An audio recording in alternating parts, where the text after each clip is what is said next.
आई त्या फक्त मला नोकरांनी मध्ये मध्ये बोलायचं नाही एवढी साधी गोष्ट कळत नाही तुला? मी आईंशी बोलतीये ना.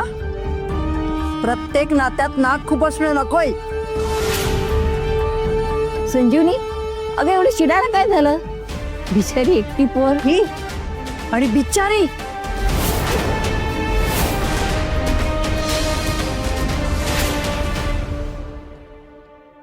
संजीवनी अगं अगं काय करतेस तू हे? संजीवनी संजीवनी अगं काय करतेस तू हे? संजीवनी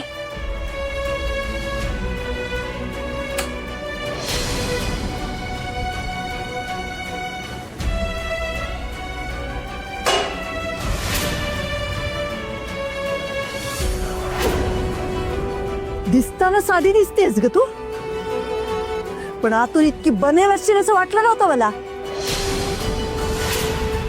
आमच्या घरात सूड उगवायला आलीयस ना, आणि म्हणूनच हे मुद्दाम लग्न केलेस तू, हो ना? विराजसच्या बाबांनी तुझा मसाला नाकारला म्हणून मुद्दाम त्याला स्वतःच्या जाळ्यात अडकवलंस, होय ना? आता काय? आता तुला माझ्या मुलाला अनाथ करायचंय? अगं का आमच्या घराच्या वाईटावर उठली आहेस? संजीवनी अगं काय वाटेल ते काय बोलतेस? अगं तिची अवस्था तर बघ. आई, तुम्हाला हिची अवस्था दिसते, पण माझा त्रास कळत नाहीये. आज हिच्यामुळे माझा मुलगा माझा तिरस्कार करतोय, ते कळत नाहीये का तुम्हाला? अहो, ही मुलगी अख्खं घर पोखरेल ना, तेव्हा तुम्हाला कळेल. अगं राधा तशी नाहीये, तुझा गैरसमज होतोय. गैरसमज नाही आई.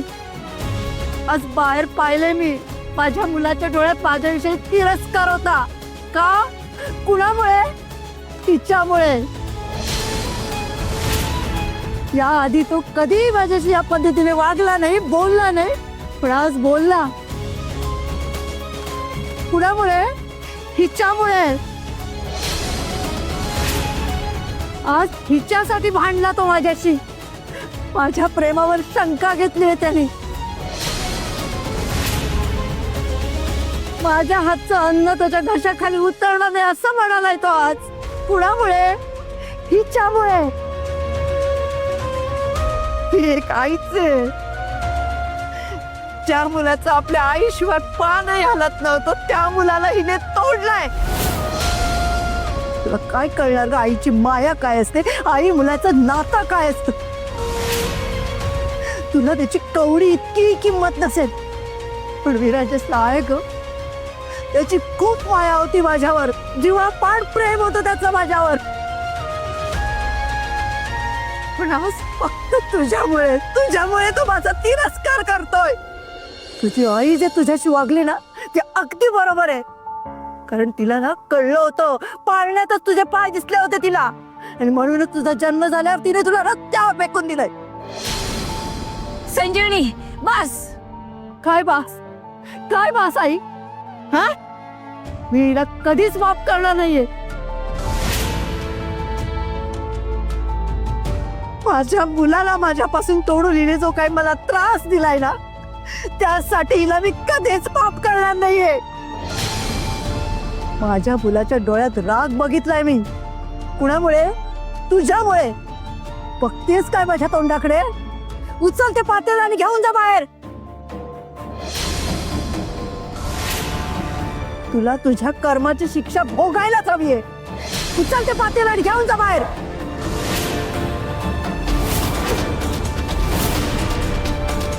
संजीवनी अगं डोकं फिरलं का काय तुझं? आई, माझं डोकं अगदी ताळ्यावर आहे. पण हिला विराजसला दाखवायचंय ना, मोलकरीण म्हणून हिला किती त्रास देत होते. मग ठीक आहे, दाखवू दे विराजसला. उचल ते पातेलं आणि घेऊन जा बाहेर. राधा राधा अजिबात पातेल्याला हात लावायचा नाही, काही गरज नाही उचलायची. संजीवनी गॅस बंद कर.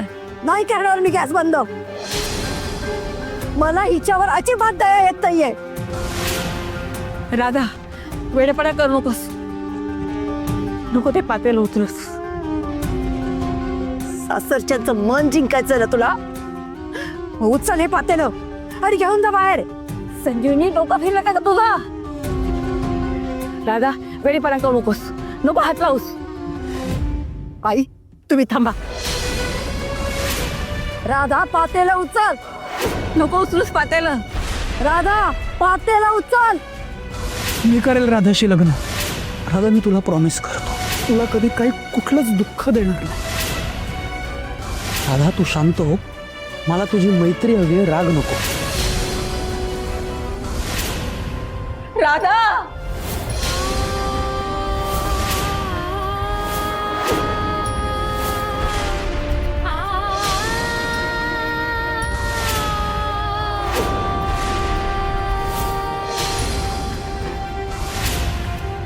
संजीवनी सोड सोड.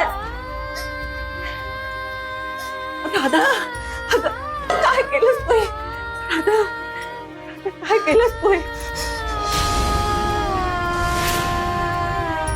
कळतंय कळतंय ना आता आईच्या मनाला त्रास झाला की जीव कसा जळतो तो.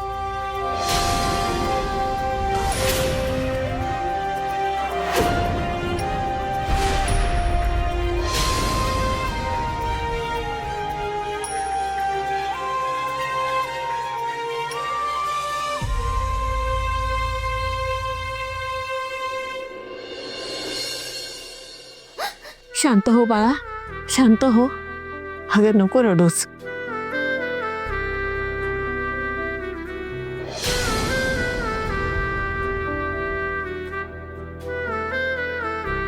आई बाप रे. राधा अगं काय झालं हे? काय करून घेतलंस तू? आई हे लाव. कसं काय झालं हे सगळं राधा? जन्मीचे भोग भोगतीये देवालाच माहिती. म्हणजे संजीवनीनं सगळं उपट काढलंय माझ्या पोरीवर. आई म्हणतेस आणि असंही सगळं.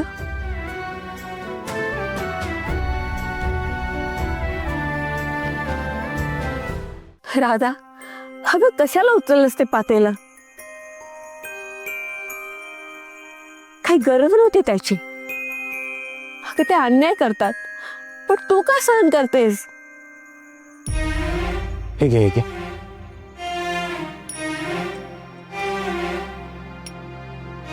त्या म्हणाल्या मी विराजसला तोडते त्यांच्यापासून. आई आणि मुलाच्या नात्यात